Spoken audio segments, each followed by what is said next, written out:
Welcome, everyone, to the Miss Art World podcast. I am your host, Catherine, with my co-host, Samuel. What is up, Art World? Before we get into what we're going to talk about, which is art, I went for work. They had me go and talk to kids about doing podcasting. Blah.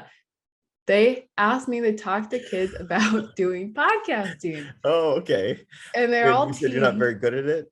Obviously, yeah, I can't speak. And it's a bunch of teens, high schoolers, and they asked me questions. Thank God that they were even paying attention, because I feel like with teenagers, you never know. Yeah.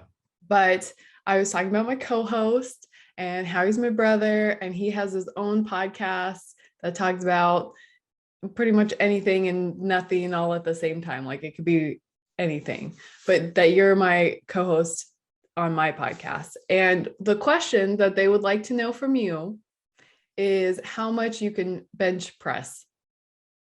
Oh, that's the question. That was their question. I was like, I have no idea. It's my brother. I don't care. He's strong. I am, but you know what? I'm not like super strong. I'm trying. That's so weird because I've been trying to raise up my amount, like my 1 rep max. I think I have it written down. You had to fill in some time. Oh, okay. It was really cute, the types of questions that they were asking. And I was introduced and they're like, oh, Catherine is an artist and she has a podcast where she interviews artists.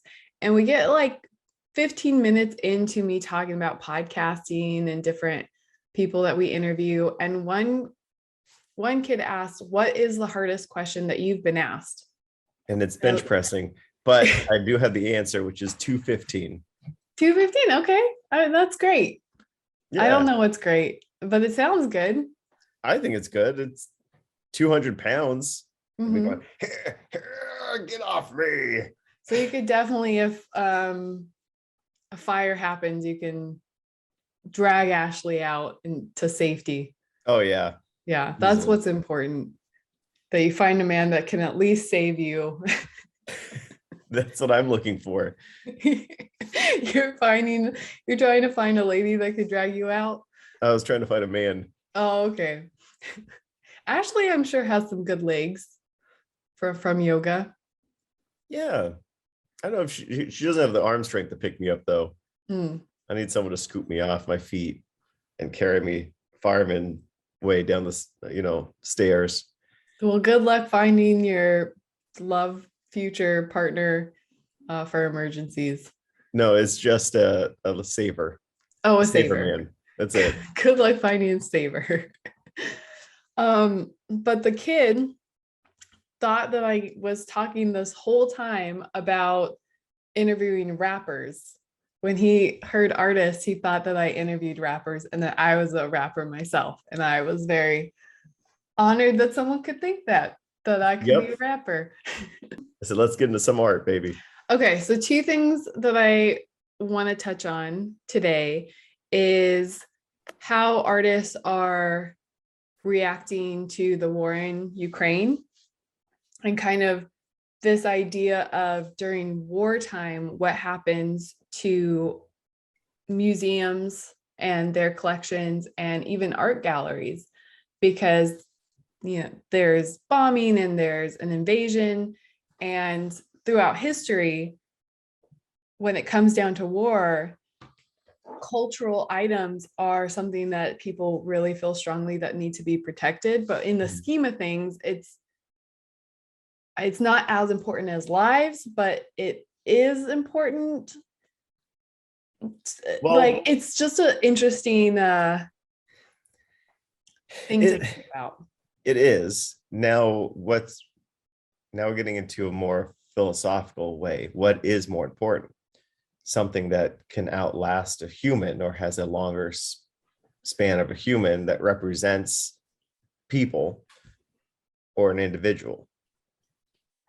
But I think as humans, we like to say that the individual, matters. When the grand scheme of things, the individual honestly, I feel doesn't matter at all.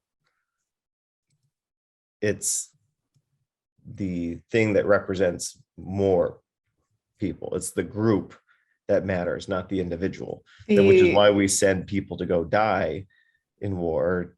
People do bombings and things like that, because the individual in the scheme of things doesn't matter. It's the group that matters. mm, Does that make sense? yeah, yeah. I just think it's hard. And I'm listening to a book right now that is set in um uh Nazi Germany. Like they're talking about the war and how in this museum they had these super valuable gemstones, and the museum staffers were tasked with putting the gemstone in their pocket and trying to get away. And so one of the key locksmith at the museum, was given one of three. There's one stone that is the most valuable, and it's supposed to be cursed. So the museum director made three of them lookalikes. One is real, and sent them off with three different people, one being this locksmith.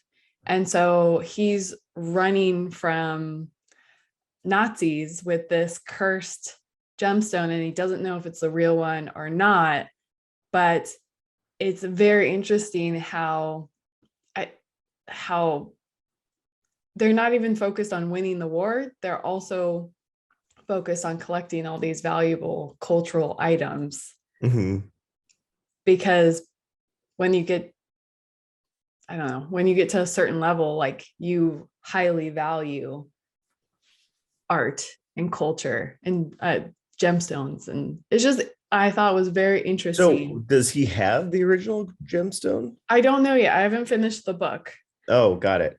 And then but you is kind he of think he does, because has bad luck? it's all the light we cannot see is what the book is called. It's very interesting. Hmm. There's a huge history of the Nazis taking valuable art and hiding them. And there's um, some pieces that have never been found. Like there's a whole room that's called the Amber Room, and it's all amber. And the Nazis stole all the amber and took it away, and people have not been able to find it to this day. Oh, any of it? Mm-mm. Oh, dang, that's crazy. So the museum has replaced the amber, but there's a lot of treasure hunters that are seeking the amber, the lost amber out. And there's still some missing artwork that they can't find because Nazis took it, hung it in their home. It's been misplaced. No one knows where it is. Yeah, it's in someone's attic somewhere, probably, Mm-hmm. because they looked like they died, and now their grandkids are like, that's a weird piece of art. I'm gonna Yeah. put the, not gonna throw it away, but definitely not going to keep it. Mm-hmm. One thing too, when I was reading about artists reacting to the war in Ukraine, there's been a lot of artists, galleries, and museum directors who have canceled shows in Russia as protests. And there's a debate right now between artists. Some say that they shouldn't cancel cultural events because it's an opportunity to bridge the gap between people and politicians. Like art can do something else that isn't happening as far as creating a dialogue between the conflict. Yeah. But then others say, no, it's a form of protest to cancel different art opportunities within Russia so that the Russians can feel the burden of what is happening. I always feel like everyone just cancels everything. Mm. It's so easy to sit there and go like, yep, it's canceled. Let's not put it together. I think would have been, I agree with people with, it would have been better if they pushed through and had an agenda that they wanted to, like, if we're protesting the war, then let's have art that protests the war, like art that speaks against it. Hmm. Um, Which is risky right now, because if you're in Russia and you're speaking against it, you could go to jail. yeah, that is true. But I mean, can't they go to jail because they are protesting the war and not having their art show? Yeah, yeah, I guess you could. That's a great point. Yeah. So what I would be interested in knowing more about art, and you probably didn't do any of this research, Katie, art that came out of World War or any of the war, like what it looked like before and then during the war or after the war, what it changed into. And I don't have enough research for us to really take a deep dive, but Mhm. a lot of times you can track through our history. And after a war, much like after society in a war, it dramatically shifts and changes. That happens with art too, because artists are reacting to what happened in the war, and then they're reacting to like the cultural shifts Mhm. within society, like how all the women were able to go into the workforce as the men were fighting in World War II. And so our society changed, but art completely shifted into a different direction and different styles after the war. But that would be something that would be interesting to talk more about, Mhm. and maybe Yeah. find a Especially if you have like just a piece of history of just following one country's art. Not to change subjects, but I have a art fact. oh, tell us your art fact. Did you know Andy Warhol wore a wig? I know that? I don't know, but that makes sense. Was he bald? Yeah, he had like alopecia, so he lost his hair when he was very young. Huh. And What an interesting wig choice that he made. yeah, right. That he Yeah. chose. So all the hair that you see is just a crazy wig. That's part of his persona. To instead of just going around bald, he Hmm. had that wig. Interesting. How'd you come across this? I heard it on another podcast. Oh. Are you listening to another art podcast? I am not listening to another art Yeah. podcast. It was a because it's news because his wigs are going around on like tour or like in part of the Andy Warhol Museum. That's cool. That's super You can cool. go see See his wigs. his wigs. Yeah. It's a And little wow. weird, but I'd be interested. I mean, it's his wigs and his art and stuff like Okay, that. But I not think, just his wig. yeah, not just his wigs. I wonder how many wigs he actually had. Yeah, I don't know. I have no idea. It's weird. Talking about museums, I feel like a lot of times these museums that are going around aren't great. It just seems like the exhibit things are just like small, kind of thrown together, and they're just trying to get people to like name recognition, buy the ticket, go through real quick, and people go like, oh, that was a interesting experience, I guess. But like the not the Monet, Van Gogh, the Van Gogh one's okay in my opinion. It's just like you go through the museum and there's really just three rooms. One of them is waterfall. Literally, we saw that same waterfall. Basically, it's a projection.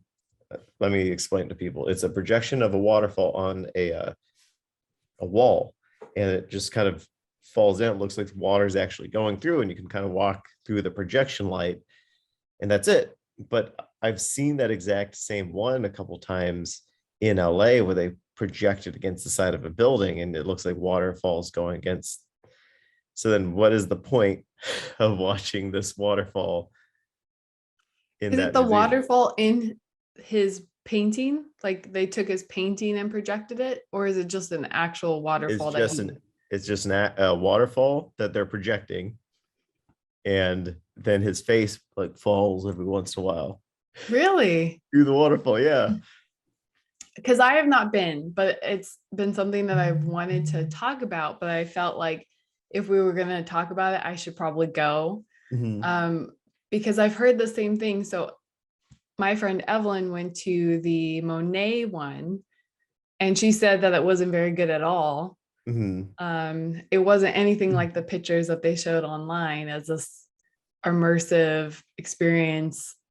Like you're supposed to be able to experience artwork through these activated projections Yeah. of the room.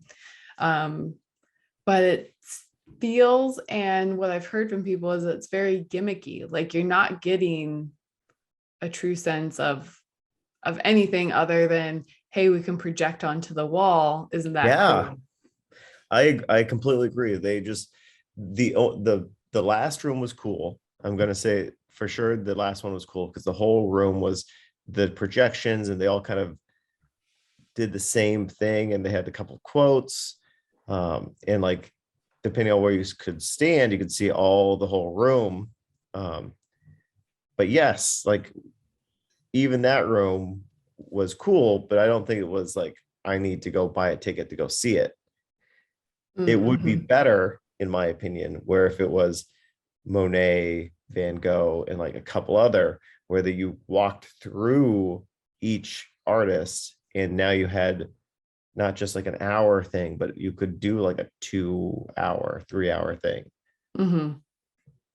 Well, and it's like a pop-up, Yeah, it is a pop-up. and it's just in a space that will eventually go away and change into a different space. So it's not I think they like to call themselves a museum, but they're not museums. They're like these almost like the photo rooms where you go to different rooms and it's this experience which artists have done, and people really like them because you can take a cool photo, and so now it's being commercialized. Mm-hmm. Yes, it's any way to make some money. Yeah, and it's I, so interesting because for my work, we have this huge event coming up, where they wanted an art element. mhm. And we're in crunch time. They don't have a lot of time to find an artist, contract with them, let the artist create the work. So they're in a pinch and they wanted something like that, the projection pieces.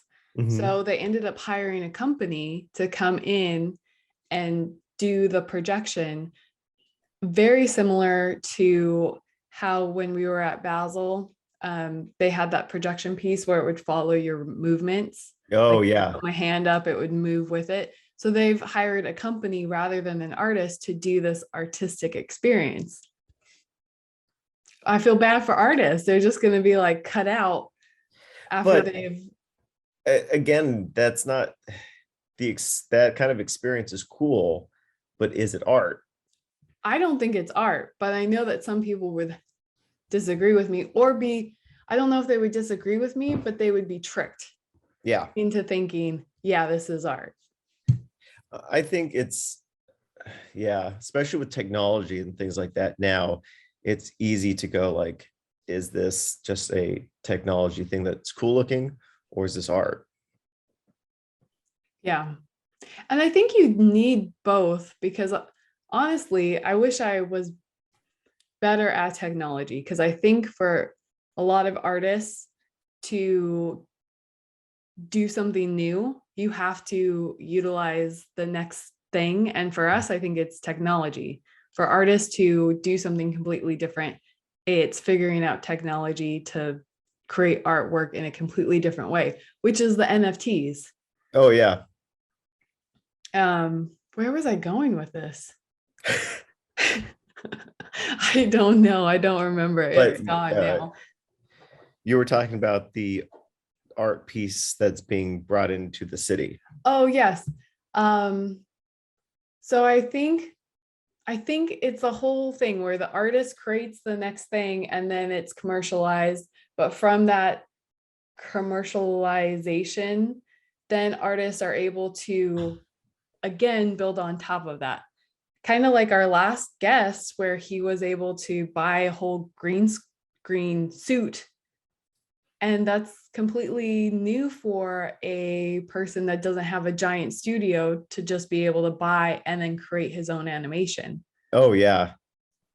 So in some ways, it commercializing the tools helps it make the tools more affordable for artists eventually in the long run, and then they can keep building. They keep doing their art. Yeah, I agree. Is but what kind of technology are you gonna put in your art? I am not good at technology, Uh, but you got yeah, a guy walking around your house that is. I know, but he's not helpful. He's my husband is a engineer and I'm the artist, and I am very much the, hey, I got a great idea, and he's the side of it where he tells me all the ways in which it will not work. I'm like, okay, but let's figure out how to make it work. And it always ends up working, but we have to get through The this is wrong, this is wrong, this is wrong. Ultimately, it makes it a better piece, but Mhm. it's just a different mindset. Yeah, I like the we're gonna make it work. Mm-hmm. Mm-hmm. We're gonna do it. Okay.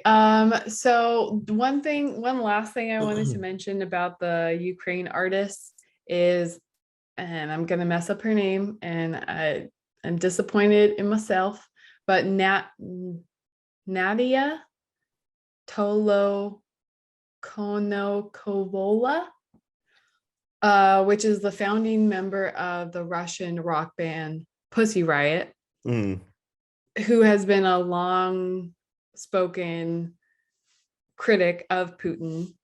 She, to protest the war, um, they have raised money for Ukrainians, but they've done it in a way, it's called Dado, which is a member-owned crypto community to raise money for organizations aiding Ukrainians who have mhm. been displaced or in danger.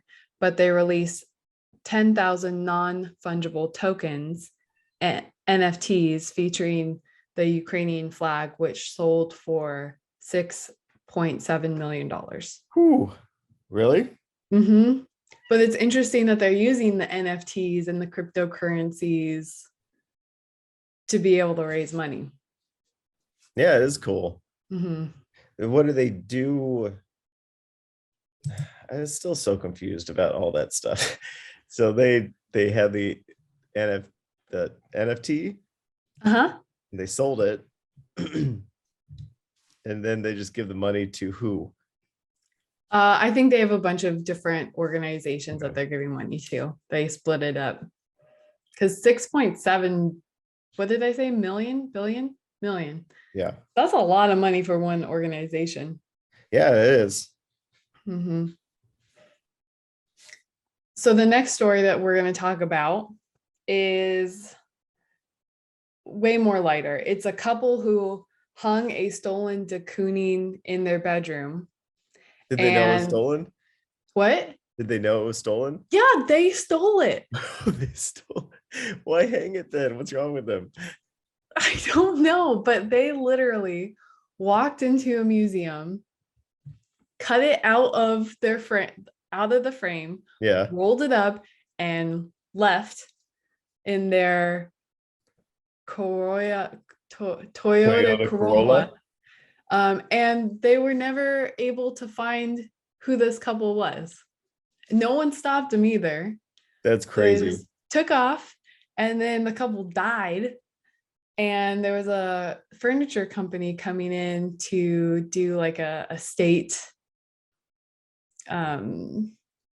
sale or state assessment to see how Yeah. much everything is worth. And in their bedroom behind their door was the de Kooning painting stapled into a frame. Stapled? Yeah, and they literally had a nail in the wall so that the door wouldn't hit the piece of artwork. Oh my goodness.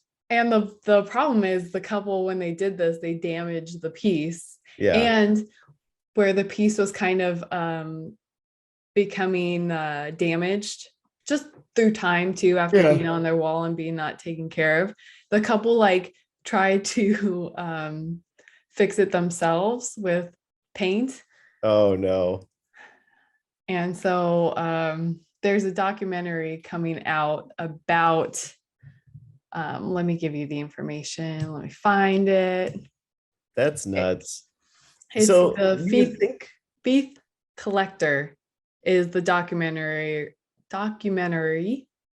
that came out recently by the South by Southwest Film Festival this past weekend. So I'm excited to hunt this down did and they watch. just do one? Or they just steal one? Or they They still, just stole one.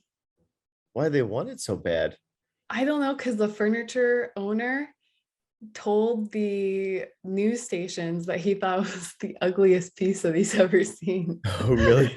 He was like, it's really ugly. It was stolen from the University of Arizona's Art Museum in 1985, the day after Thanksgiving. It is worth $400,000 at the time, and now the value is 160 million. Dang. What's it look like? Can you describe it? It is hideously ugly. The only cool thing about it is like unique colors, but it's like a really bad child painting of a very large woman that's kind of sitting, but then also looks like she's got like hooves, but not. They still definitely could be legs because the whole picture is very abstract and with thick lines, big brush strokes, and lots of color. And then the woman's face is terrifying. It kind of reminds me of the Venus of Willendorf statue. I don't know if I'm saying that one right either, but have you seen that? It's one of No. the first statues that they know was sculpted by a human hand and that represents fertility, but it's a primitive looking sculpture that's like this tall, or a cup, like maybe a foot tall, and it's Uh-huh. very voluptuous. Everything's like round shapes, very big breasts, but it looks very similar to that, very Mhm. primitive. Well, it's crazy how much um I guess what mankind thinks is attractive from a woman, because you can see in the art, and a lot of the art before was like a larger woman to show like they were being fed. And now that with food being so abundant, you have uh, them being skinnier now, or Mhm. thinner, which is now the opposite of what a normal person kind of looks like. It's just whatever the normal people aren't, basically, is what they are showing. Whatever's the more rare to Yeah, find. Hmm. which Yeah, is exactly. which is crazy. Did you know another art fact? We might have talked about it last time, but stop me if we did. Did you know that all these statues, like in Greek not mythology, but like the statue of David, um, the Greeks, uh, okay, let me rephrase this. The Greeks made all the statues have very tiny penises because if you had a large penis, it showed that you weren't a thinker or you weren't smart, that you were stupid. So that's why all their statues in Greece had smaller penises. So they would not be like the people on the outside of Greece who weren't able to think because, You We did not talk about this, but you sent me this through TikTok. oh, yes, I did. Hmm. And I thought that was really interesting that they valued intelligence over Penis a size. sex crazed man. uh, do you think that comes from just one guy going like, hey, you know what? I'm smart. It doesn't matter. You don't need to have a big member to Yeah. be valued in our society. Yeah, I mean, maybe. Really, there's probably just a handful of the same people making the same sculptures, and they all might have Yep. had the same view on life. No, I hope exactly. it worked out for them. I hope they were more valued for their intelligence. They made statues. Of course they were. Mm-hmm. Is it, I think it's Greek or maybe Greek and Roman, but all of those statues were painted at one Yes, point. Mm-hmm. they were all painted, which is with like the infrared and the technology they have now, you can kind of see what it looked like. Ugly.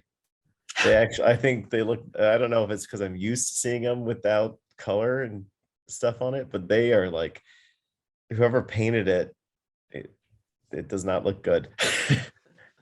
Well, they probably had different paint back then too, so you couldn't really make it to where, like, if an artist painted a sculpture now, they could have a Do a lot lot of more. different color. Yeah, but yeah, it's interesting. Mhm. Do you have any plugs? I I know you do. do. I do. You want My to share them? plugs. Are you ready for my plugs? I am. Um, the Sam Cooksey project is back up and running. New episodes every Monday. So Samuel Cooksey Project is back on every Monday. Yep. Dang, you're a podcasting fool. Doing once a week. That's good. That's very good. The last latest episode was really funny. I enjoyed Oh, it. good. So if you're looking for a fun, entertaining episode, definitely check out the Samuel Cooksey Project. That was a good plug, Katie. You're welcome. You can use that. I'll send you that clip. Any other plugs? Nope, that's it. Okay. Thank you everyone for listening. We love you. Let us know your thoughts, and don't forget to follow us on YouTube if you want to see us talking to each other in little boxes. Dad complained to me that I looked homeless on YouTube, so I've really upgraded my background and my look today so that I didn't look homeless. He didn't mention you. You, I guess, look fine, but I me and guess you, so. you Well, look today I have bad homeless. lighting. Today definitely bad lighting, but I have my glow shirt on. You do. You guys love those shirts. Yep. So check us out on YouTube, give us a follow on Instagram, and share any thoughts and love that you have for us, and we will talk to you next time. Bye, Art World. Bye.